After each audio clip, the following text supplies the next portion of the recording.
Hello दोस्तों, नमस्ते, प्रणाम। मैं मंजू मिश्रा अपने यूट्यूब चैनल में आप लोग का स्वागत करती हूँ। मैं आप लोग को एक बरुआ गीत सुना रही हूँ, जनेऊ गीत। कैसा लगेगा कमेंट में जरूर बताना। जौने बने सिकिया न डोलई भंवरवा न गुजरई भंवरवा न गुजर से बने पैठल बाबा हो कमन आराम काटल परासे डंडा मारल मेरी गछल मारल मेरी गछल अरे आजू मोरे लाल कबरुआ परासे ए डंडा चाहिए मेरी गछला चाहिए।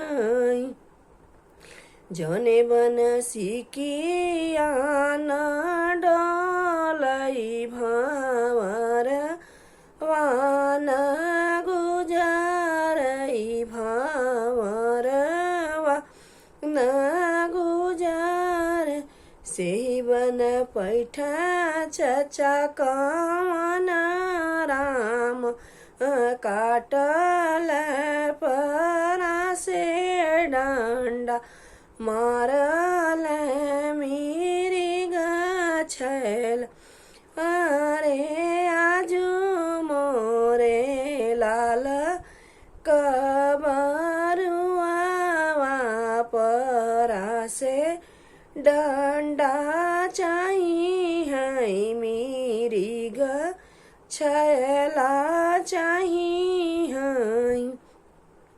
जौने बन सिकिया न डोलई भंवर वान गुजरई भंवर वान गुजर से बने पैठल कामन भैया काटल परासे डंडा मारल मेरी गछल अरे आजू मोरे भैया क जनेऊआ परासे डंडा चाहिए मेरी गछला चाहिए मेरी गछला